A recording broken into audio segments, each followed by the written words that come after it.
Hi folks, and welcome to the second in a series of deeper dive videos exclusively for the channel's Patreon supporters, designed to take a more detailed look at the findings contained in the AR6 synthesis report that was published on the 20th of March 2023. This episode focuses on the second section of the report, which is all about current progress in climate adaptation and mitigation. In other words, what are we going to do to continue trying to prevent the worst of the warming, and what are we going to do to cope with the consequences of the warming that we can't prevent. The IPCC starts the section with a look at adaptation, which seems a little bit arse about face to me, so I'm going to start with mitigation instead.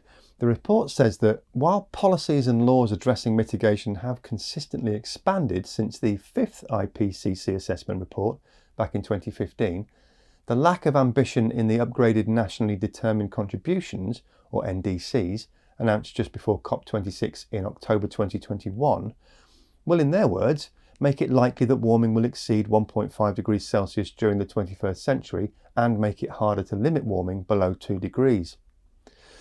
There are some positives, if you look hard enough, I suppose.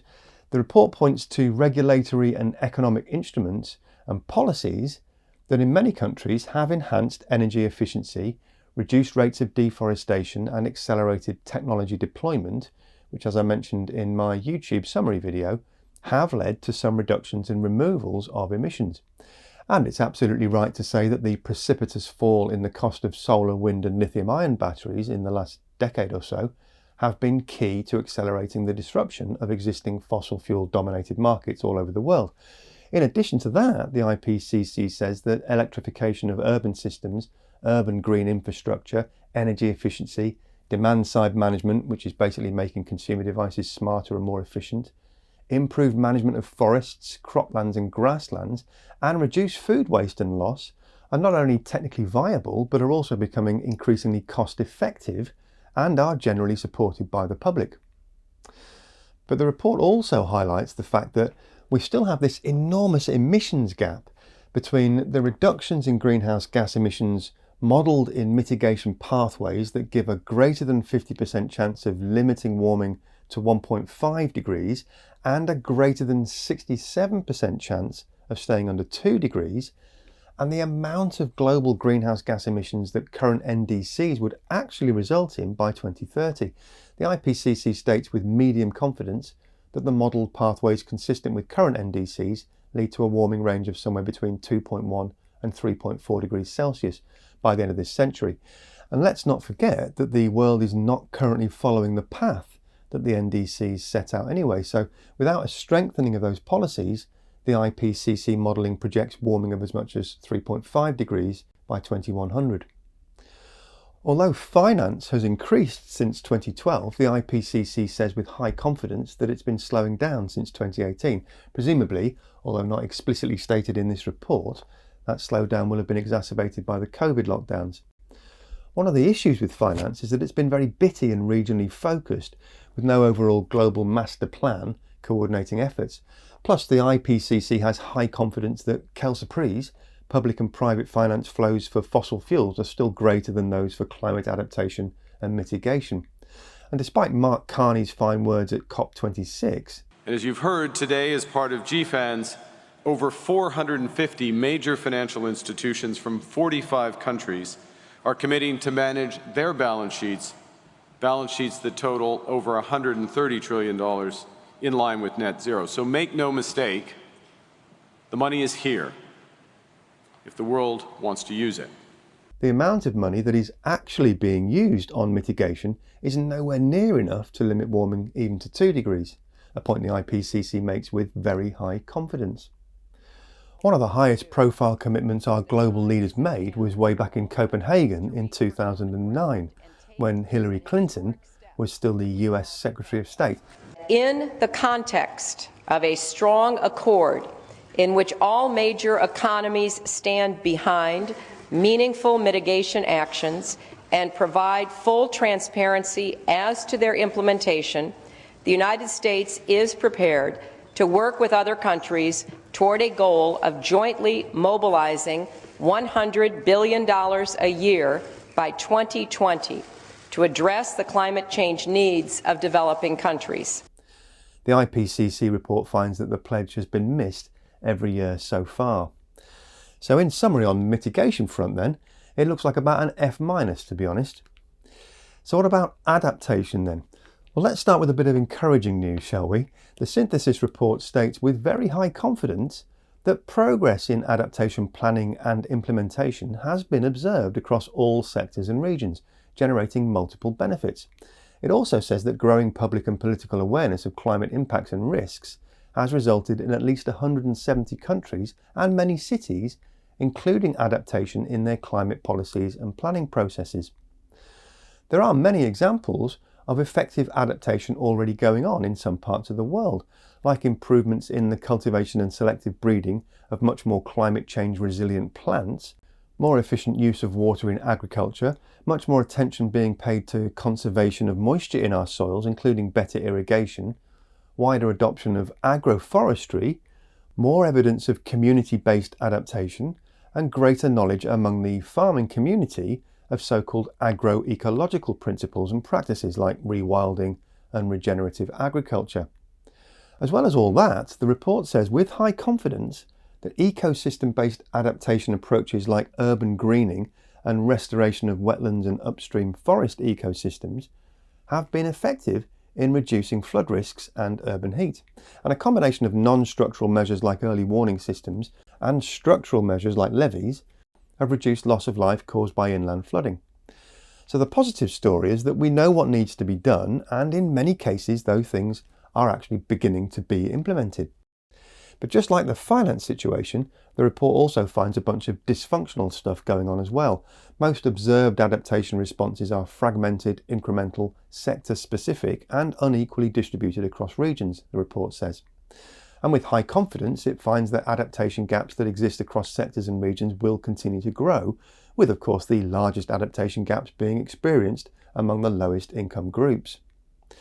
And in some cases, adaptation initiatives are so badly thought through that they're actually doing more harm than good. It's a phenomenon the sector calls maladaptation. And I wonder if you can guess where the majority of these bad ideas are being implemented. Yes, folks, it's in communities that have the highest proportion of marginalised and vulnerable groups. There's a bit of a theme starting to come through the text here, don't you think? Then we've got a couple more problematic factors known as soft and hard limits to adaptation. Soft limits are things like financial constraints, institutional inertia, and local and national government policies. And according to the IPCC, those limits are being hit by small-scale farmers and households along some low-lying coastal areas. And bear in mind that when the IPCC says low-lying coastal areas, we're talking about something like 600 million people living in places that are no more than 10 metres above sea level, whose lives and livelihoods are on the line if these soft limit obstacles can't be removed very quickly. The very lowest lying places, like the small island nations, are also now coming up against hard limits to adaptation, which in their case means adaptation becomes impossible because their islands simply become uninhabitable due to sea level rise and lack of sufficient fresh water. But hard limits to adaptation are also being reached in tropical regions as a result of irreversible biodiversity loss through deforestation, and polar and mountain ecosystems as a result of rapidly accelerating permafrost thaw and the horrifying rate of glacier melt. Key barriers to adaptation, according to the report, are limited resources, lack of private sector and citizen engagement, insufficient mobilisation of finance, low climate literacy, lack of political commitment, limited research, and a low sense of urgency. With high confidence, the IPCC find that there are now widening disparities between the estimated costs of adaptation and the finance allocated. And the longer the money men procrastinate, the bigger the challenge becomes, as adverse climate impacts, with some considerable irony, actually reduce the availability of financial resources as institutions like insurance companies incur ever larger and more frequent losses, and as extreme weather events and social upheavals increasingly impede national economic growth, especially in the least developed countries. So overall, another lovely cheery section of the report, eh folks? I guess at least in this one, the IPC is kind of getting to the real nuts and bolts of tangible action or inaction. And there are some specific things that policymakers can address if they're really going to take the challenge seriously in the coming years. Here in the UK, we're due an election in 2024. In Oz, you've got a relatively new administration that appears to still need a lot of public pressure to make it do the right thing. Those of you watching in the EU have in general got some good stuff going on. But the recent objection by Germany and Italy to the EU's 2035 ban on internal combustion engine cars is a worrying portent of shifting opinion.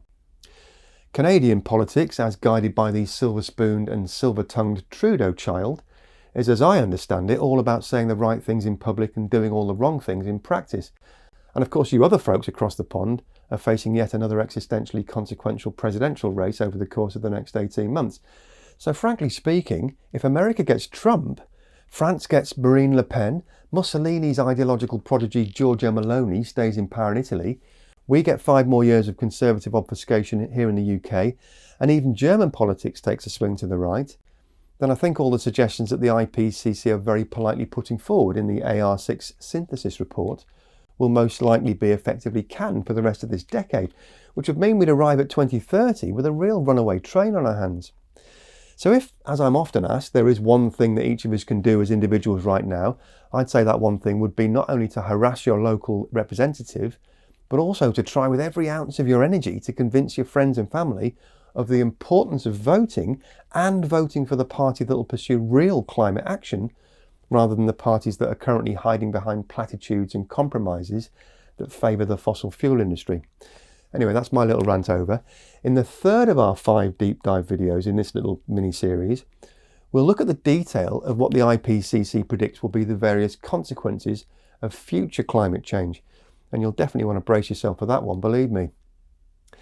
That's it for this second deep dive video though. Thanks for watching, as always. And thanks for the kind words of support that many of you have offered over the last few days. They're very, very much appreciated. So once again, stay positive, look for solutions that are all around you, and I'll see you in the next one. Bye for now.